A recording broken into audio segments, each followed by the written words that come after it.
Hey there, StarCraft fans! It's Falcon Paladin coming at ya with yet another edition of StarCraft 2 Legacy of the Void. From Katowice, earlier this year, it's going to be Stats versus Serral. I know Stats is in military right now, but I figured it would be fun to see his last tournament before he went to his military service. So top left, we have Stats, the blue Protoss player, and in bottom right, we have Serral, the Finnish player. Alright, so ZVP here on Submarine. You can tell it's an older replay because Submarine was removed from the map pool a few weeks ago now. Yeah, let's say a few weeks ago. So, hatch blocking, because this is a short rush distance map. Serral's like, yeah, I know you're going to block my hatch. Let's just go ahead and take my first expansion here. Ka-chunk at 49 seconds. And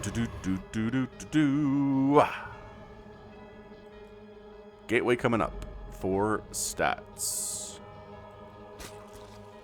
Bum, bum, bum. Anyway, what are we doing this for? It's a Patreon cast. Of course it is. Patreon.com/Falcon Paladin for the week of June. I don't know, let's say the 10th or 11th or something. If you're watching it in June, thank you very much for supporting me on Patreon.com/Falcon Paladin for at least $1 a month. Gives you access to watch this before anybody else on the YouTube channel, and it's an ad-free viewing experience. No ads, 0%. So if that interests you, feel free to check it out at patreon.com/Falcon Paladin, committing to at least $1 a month. I've seen a bunch of you recently do some super cool yearly pledges as well, which is neat.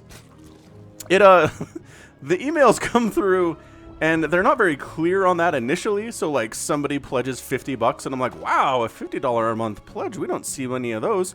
But then I go and I look at it, and it's like, oh, $50 a year. It's a little bit different, but hey, it's cool. If you want to pledge yearly, I support it immensely. Thank you very much for any level of support that you're going to give to me. And yeah, as long as it's at least $1 a month, if it works out to at least $1 a month, then I think it gets you access to these casts. So again, ad-free viewing experience. All right, well, third base timing is going to be in about 20 seconds here from Serral on the other side. Nothing crazy from Stats whatsoever. Here's our next level of tech. It's a Stargate. Dun, dun, dun, dun. Oh, wait, the music's doing it right now. Oh, did you... Oh. Is that a fake out, Serral? Did you fake out that you were going to go for a third? No, I just didn't want to go for it right then. Okay, cool. So third base at about 242. Later than it could have been. Zergling scouts the Stargate like the absolute boss that he is. He dies for that information, but he does return it to the Overmind by way of telepathic connection, I suppose. Like, there's range to this, right? In the, what is it, the Heart of the Swarm campaign, there's a broodmother that infiltrates a Protoss ship that's escaping, right? And then she stops being able to communicate with Kerrigan at some point once they get too far away. So there's a distance here. There's a maximum distance this works. Nice snipe on that creep tumor, by the way. Serral's super annoyed by that one. Like, crazy annoyed by that. Adepts decide not to finish the shade. Just get a scout, check the saturation on this base, see if there's any gas taken. There's not. Creep spread's going to connect all three bases here. We're working on it. This creep tumor, there you go. Right there, that should... maybe one more is necessary to connect all three bases, but...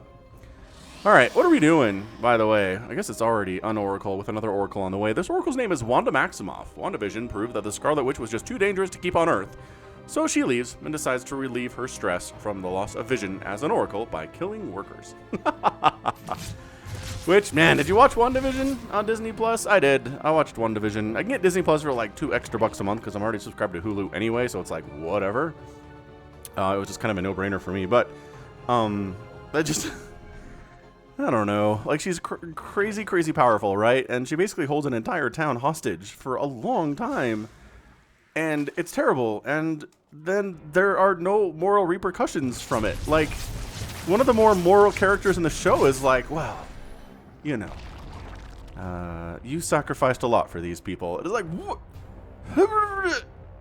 Like, man, being a hero is good business. You very rarely get taken to task for anything. But I guess that's what the Sokovia Accords are all about in the MCU, but did those actually ever come to pass? I mean, I guess it did send some heroes on the run. Ooh, this Dark Shrine from Stats. Loving that. Like Captain America and Falcon and Wanda and stuff spent a long time hiding out. So sure, I guess it had some effects. Anywho, Adept's cruising on in here. Is going to distract by some time so the Dark Shrine can finish because it takes a bajillion years for it to finish. Oh, you want to finish that? You do. Not quite enough lings. Stats recognizes the situation. Says not enough lings here, actually, to save these drones from certain death. Where's, man, 16 lings on the way. But I mean, it's not like you needed a Roach Warren in that situation. I don't know. Third base is done from stats.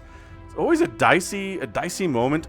A dicey moment in the game is here in ZVP, where the Protoss player gets 3 bases pretty easily, and the Zerg player's on 3 and getting a 4th feels kind of scary. So, I mean, good Zerg players like Serral, like Raynor have been able to get through those situations just fine. Man, more creep tumors going down. I mean, the Oracles being alive is really pretty fantastic. I don't think they have many kills. 4 kills, 1 kill. I think one of those is a creep tumor anyway. Number of drones killed is, 7 actually. Did do some work with the Adepts. Maybe the Oracle's got a couple over here, but it wasn't anything too nuts at all. Serral's sitting on 65 worker stats is as well. Again, both these players are at the peak of the performance for their particular race. Infestation Pit on the way from Serral. Trying to creep spread here. It's not a huge map. Like, creep spreading up to the enemy side is not that difficult. But Stats does such a good job. Such a good job with it. Man, 3 more drones go down and the Oracles get out of there. Amazing. Absolutely amazing stuff. So Serral's getting a 4th base now, but again, the 3rd base has been rolling for Stats for some time. Not ideal by any stretch of the imagination. We're working on a robotics bay for Stats. Lings try to jump into this 3rd, but shield battery plus Adepts plus sentries. Not a good experience. Hallucinated Phoenix getting some beautiful full scouts off on the Zerg player. Recognizes the hive timing at about 6.5 minutes maybe. Hydralisk Den is on the way, and it might be a good time to move out. Although, we want something a little bit tougher in this group, right? That's what the Disruptors are going to be about. That's what possibly Colossus are going to be about here. Or maybe it was just for a Warp Prism. Yeah, the robotics facility was just for a Warp Prism. Oh, the Robo Bay, though. What's the Bay for? I guess upgrades? Interesting. I guess it's going to be Storm. It's going to be that further tech. My gosh, these Oracles, though. Wanda Maximoff. Bloodlust has not yet been sated. Dude, 4th base from Stats.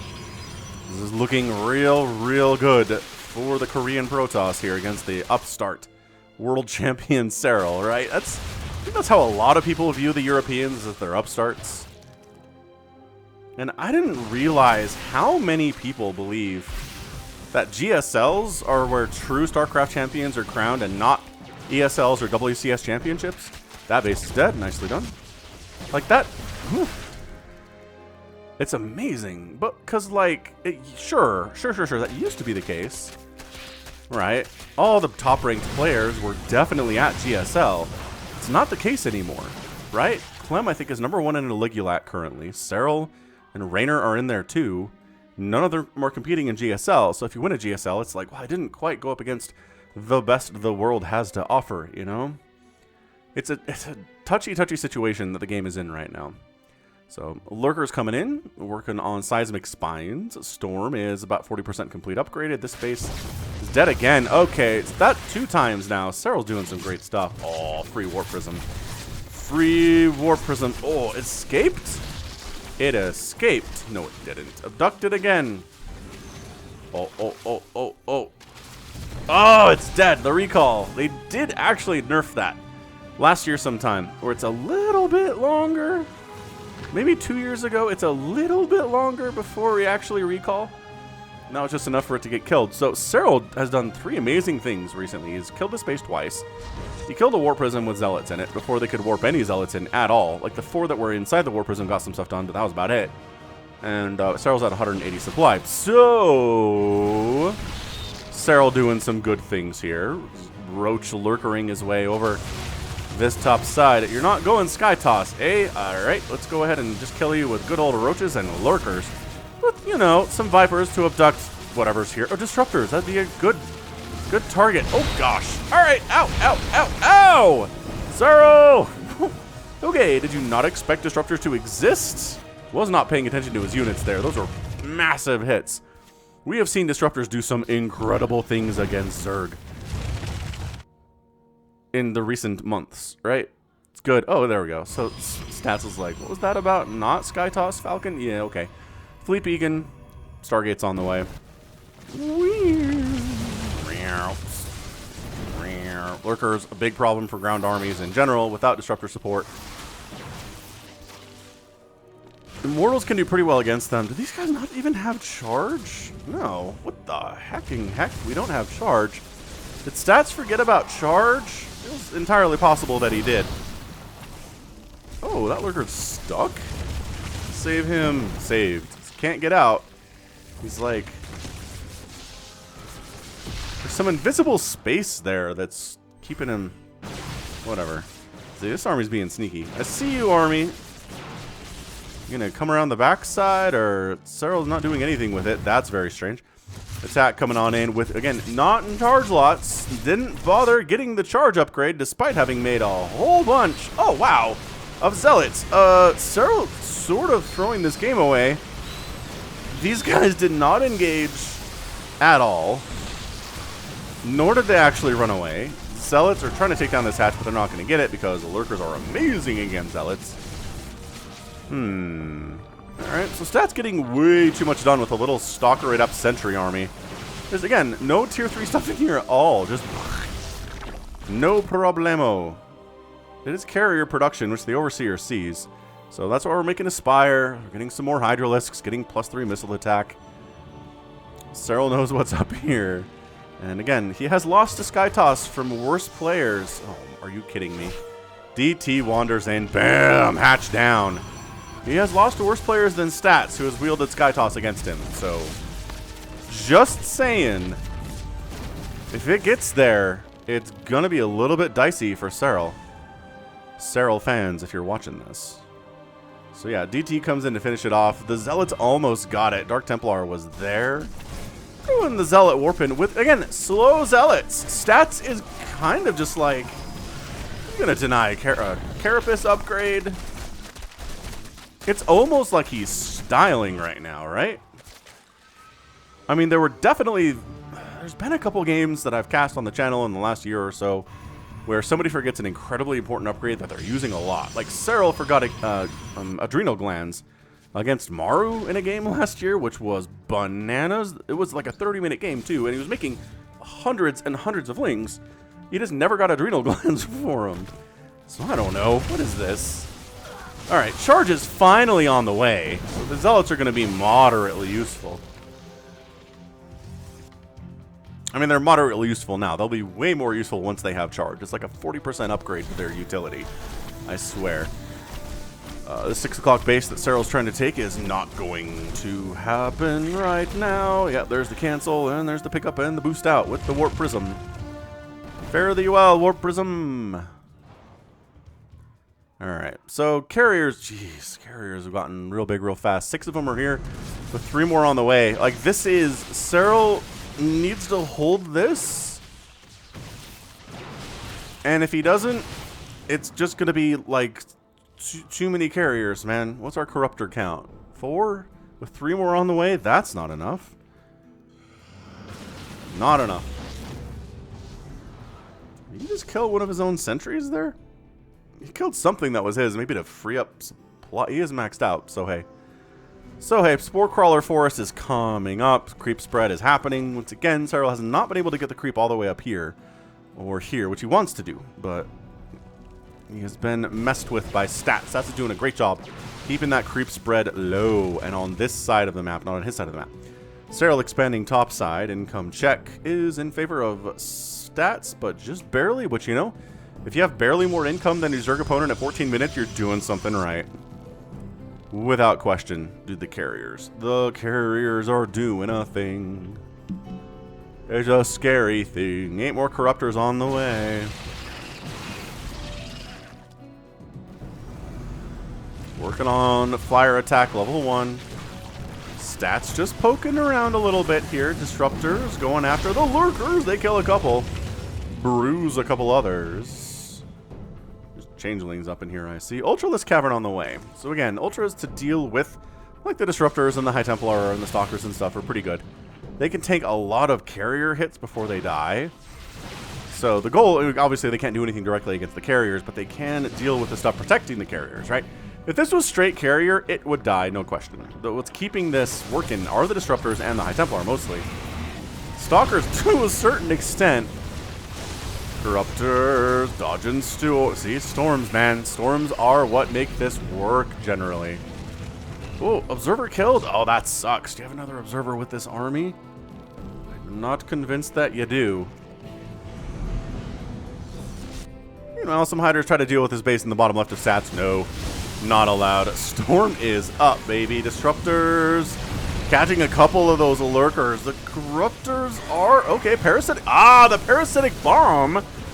Oh, nice. Dragging all the interceptors in here to where the parasitic bomb is. That's pretty good. 70 interceptors have died, but no! GG. What? Classic. It's a classic move from Stats. And he does get the win there. Just not enough Corruptors. As per usual. Man, absolutely incredible attack there from Stats. Serral just not enough. You need so many Corruptors to handle that much value being dumped into carriers. He had 20. But there were 8 carriers out for... I mean, 12 carriers is a lot of carriers, man. And there's just... Once they start killing bases, it's so hard to deal with them, right? It's just... The rush distance to get from here-ish, right? All the way to this base is not that far. It's hard to delay. You try to set up a Spore Crawler Forest down here, and here, but he didn't really have a great one here, and that cost him. The storms, the disruptor hits were incredible. The ground army could not deal with Stats' ground army, and the Corruptors were not ample to deal with the carriers. He tried the parasitic bomb trick, right, where you jump in and you parasitic bomb the carriers, and then you bring the Corruptors into the carriers so that the interceptors are in the middle of this parasitic bomb area, and they do die, right? 70 interceptors died. We have 76, though, so it wasn't enough to kill all of them. The carriers were obviously definitely alive there. And yeah, Serral's army supply was a sparkling 37 with exactly 6 Corruptors, a Lurker, 2 Vipers, a Roach, 3 Hydras. It just, no. Not enough compared to 11 carriers. 11 carriers alone was enough to destroy that. So, yeah, that was quite a match. That was quite a difficult match there for Serral, but... You know, Stats is a monster. Losing to Stats is honestly not... I don't know. It's weird. Like, you never want to lose as a professional player of anything, right? Once you've reached the professional level, losing is just not what you're into. But at the same time, like, losing to Stats is no shame because he is so great. So, I don't know. Deal with that how you will. How you will, I suppose. But fun little Submarine game anyway. They're usually not super long macro games on Submarine. But Stats, after getting that 4th base canceled a couple times, just, you know, not flustered by it. Continuing to just replant it and doing some slow zealot attacks on the other side of the map too, which is always hilarious. And actually canceling a Carapace upgrade, which is fantastic. And then I think the carriers just came out too fast. I think the transition, Serral saw it, started the Spire as soon as he knew that it was happening, but it was too late. And Serral not able to get this sheer number of Corruptors that he needed, not able to get Ultralisks out that he probably needed in that situation too, and paid for it. It's just, it is a matter of timing a lot of the time in StarCraft. All right, fantastic. Beautiful game there from Stats, and that's going to be it from me. So this has been Falcon Paladin coming at you with yet another edition of StarCraft 2 Legacy of the Void. Go ahead, hit that like button, hit that subscribe if you like what you saw and what you heard today.